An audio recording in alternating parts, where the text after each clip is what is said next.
Hi friends, I wanted to make a video on Diwali. I want to first and foremost wish you all a very happy and prosperous Diwali. May God bless you with everything that you desire and may your kids improve in leaps and bounds. My heartfelt wishes to all of you on this occasion of Diwali. I wanted to make this video so that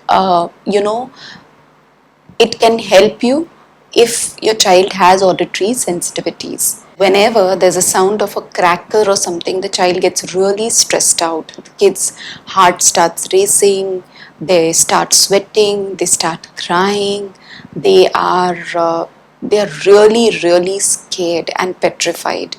And at such a time, it's important that there is an adult who's next to the child all the time and the child feels that he is safe and he's taken care of. You know what? The main thing to remember always is that there would be such challenging times in our lives. We've all had it in our lives, but we can go through them very easily only when we know that there's someone along with me to share my journey, to share my pain, to share my frustration, and to share my joys. So I feel it's very important if the child knows that when he is very stressed out, it's there is mom around, dad is also there around, or there's someone who's always there to make the child feel safe. Now, what's more important here is to ensure that if you are with your child, it should not happen that you get stressed out. Because if you're getting stressed out as a parent, watching your child cry, scream, shout, get into meltdowns, the child won't be able to regulate. The child is co-regulating.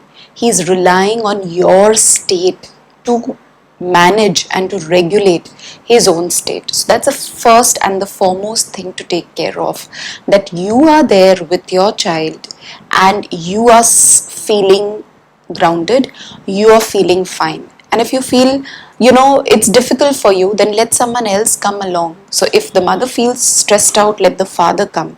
If the father feels stressed out to see the child having a meltdown and getting disturbed by those sounds, let the grandparent come along.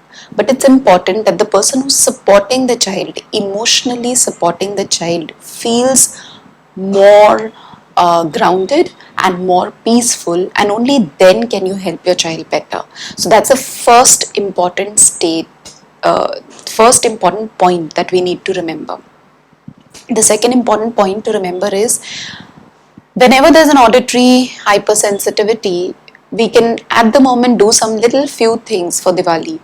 And over a long term period, we doing auditory intervention strategies such as therapeutic listening or the safe and sound protocol or some other kind of auditory intervention protocol would be more beneficial.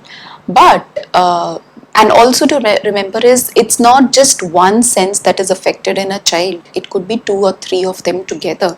So it could be that there are two three things and two three inputs that are making the child it's affecting the child basically.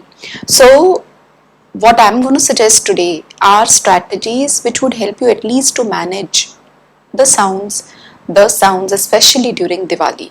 you know there are other strategies that can be done, but for today's video I would like to talk only about Diwali and the crackers and the sudden unpredictable sounds that come and make the child feel uncomfortable. So one more thing apart from co-regulation is if you can take videos, and if you can take videos of firecrackers, if you can take videos where there is the sound of firecrackers and the child does see that video with you, and you can do it with the volume low and the child sees how other kids are doing it. I'm not expecting the child to stay calm. The child has the choice to put it off. So the child knows that I can put off the sound in the video when I want to, and there is some bit of choice there. And that also is preparing the child, that this is the kind of sound that may happen. So that is one more thing that we can do.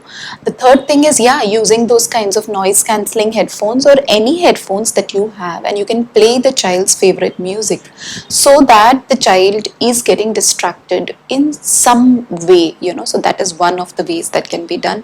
The other better way that can be done, and I'm sure these are common sense strategies which I'm sure you're already doing, close the windows, keep the curtains closed.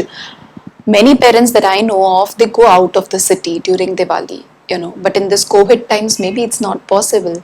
But taking your child away, if it is like really, really bothering, would be a good thing. But if you are in the city, then as I told you, co-regulation, getting headphones, which and distracting the child with some of his favorite music, so that the child, there are sounds, but then the child has also got distracted.